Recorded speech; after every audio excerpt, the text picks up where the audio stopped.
श्रीमद्भागवत महापुराणं स्कंदं 3 अध्यायं 9 shlokas 1 to 25 ब्रह्मस्तुति. This 1 to 25 shlokas is Brahmastuti. In Tritiya Skandam one Brahmastuti is there, and Dashama Skandam also one more is there. So this is Brahmastuti 1 to 25 shlokas. ब्रह्मोवाच ज्ञातोऽसि मे अद्य शुचिरान्ननु देहभाजां न ज्ञायते भगवतो गतिरित्यवद्यं नान्यत्वदस्ति भगवन्नपि तन्न शुद्धं माया गुणव्यतिकराद्यधुरुर्विभासि रूपं यदेतद् अवबोधरसोदयेन शश्वन्निवृत्ततमसः सदनुग्रहाय आदौ गृहीतम् अवतारशतैकबीजं यन्नाभिपद्मभवनाद् अहमाविरासं नातः परं परमयद्भवतः स्वरूपम् आनन्दमात्रम् अविकल्पम् अविद्धवर्चः पश्यामि विश्वसृजमेकमविश्वमात्मन् भूतेन्द्रियात्मकमदस्त उपाश्रितोऽस्मि तद्वा इदं भुवनमङ्गलमङ्गलाय ध्याने स्मनो दर्शितन्त उपासकानां तस्मै नमो भगवते अनुविधेम तुभ्यं यो नादृतो नरकभाग्भिरसत्प्रसङ्गैः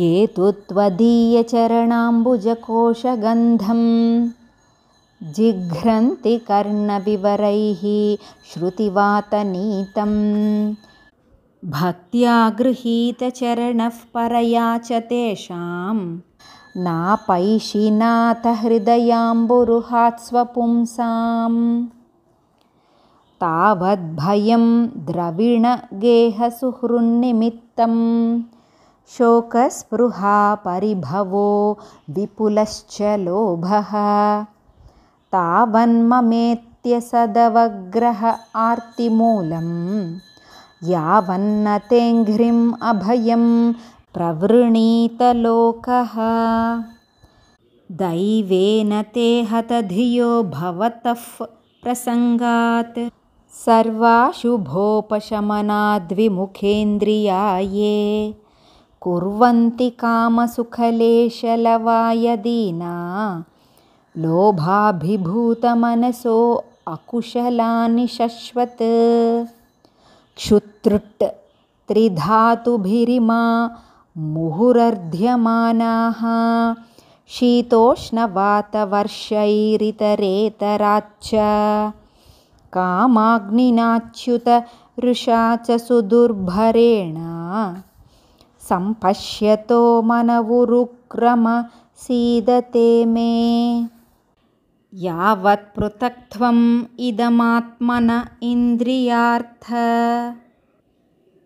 मायाबलं भगवतो जनयीश पश्येत् तावन्न संसृतिरसौ प्रतिसङ्क्रमेत व्यर्थापि दुःखनिवहं वहति क्रियार्था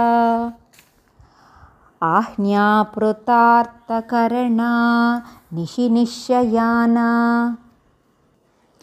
नानामनोरथधिया क्षणभग्ननिद्राः दैवाहतार्थरचना ऋषयोऽपि देव युष्मत्प्रसङ्गविमुखा इह संसरन्ति त्वं भावयोगपरिभावितहृत्सरोज आस्ये श्रुतेक्षितपथो ननु नाथ पुंसां यद्यद्धियात उरुगाय विभावयन्ति तत्तद्वपुः प्रणयसे सदनुग्रहाय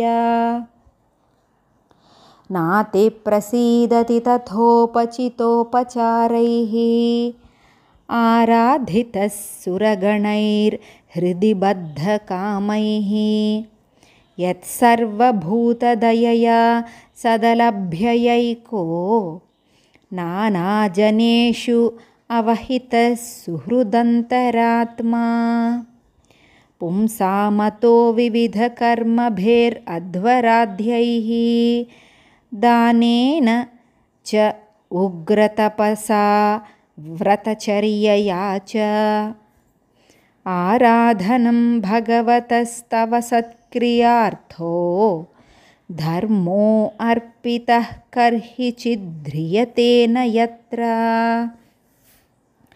शश्वत्स्वरूपमहसैव निपीतभेदमोहाय बोधधिषणाय नमः परस्मै.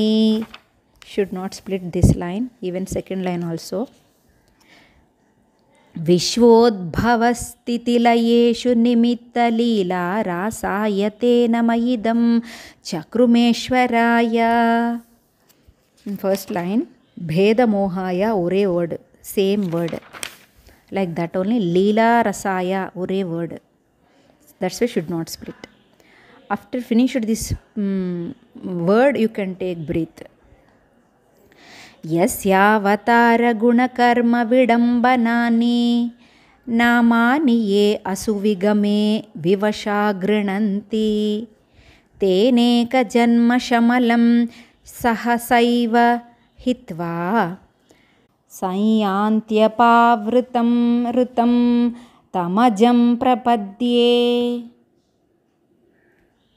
यो वा अहञ्च गिरिशश्च विभुस्वयञ्च स्थित्युद्भवप्रलयहेतव आत्ममूलं भित्वा त्रिपाद्ववृध एक उरुप्ररोहः तस्मै नमो भगवते भुवनद्रुमाय. लोको विकर्मनिरतः कुशले प्रमत्तः कर्मण्ययं त्वद् उदिते भवदर्चने स्वे यस्तावदस्य बलवानिह जीविताशां सद्यच्छिनत्ति अनिमिषाय नमोऽस्तु तस्मै. यस्माभिभेम्यहमपि द्विपरार्थधिष्ण्यम् अध्यासितः सकललोकनमस्कृतं यत् तेऽपि तपो बहुसवो अवरुरुत्समानः तस्मै नमो भगवते अधिमखाय तुभ्यं. तिर्यन्मनुष्यविबुधादिषु जीवयोनिषु आत्मेच्छया आत्मकृतसेतुपरीप्सया यः रेमे निरस्तरतिरप्यवरुद्धदेहः तस्मै नमो भगवते पुरुषोत्तमाय. यो विद्ययानुपहतोऽपि दशार्धवृत्त्या निद्रामुवाह जठरीकृतलोकयात्रः अन्तर्जले हि कशिपुस्पर्शानुकूलां भीमोर्मिमालिनिजनस्य सुखं विवृण्वन् यन्नाभिपद्मभवनादहमासमीड्य लोकत्रयोपकरणो यदनुग्रहेण तस्मै नमस्त उदरस्थभवाय योग निद्रावसानविकसन्नलिनेक्षणाय. तस्मै नमस्त उदरस्थभवाय योग निद्रावसानविकसन्नलिनेक्षणाय.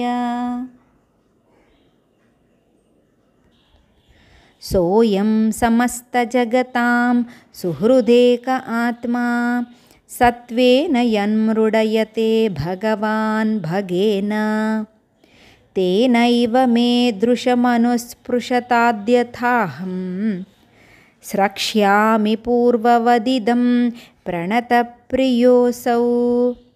एष प्रपन्नवरदो रमयात्मशक्त्या यद्यत् करिष्यति गृहीतगुणावतारः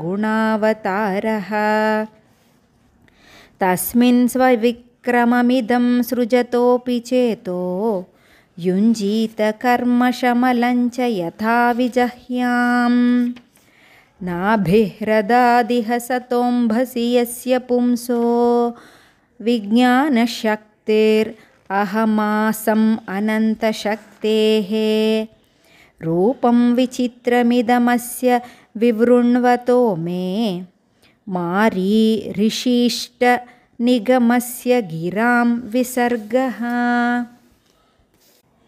सोऽसावदभ्रकरुणो भगवान् विवृद्धप्रेमस्मितेन नयनाम्बुरुहं विजृम्भन् उत्थाय विश्वविजयाय च नो विषादं माध्व्या गिरापनयतात् पुरुषः पुराणः।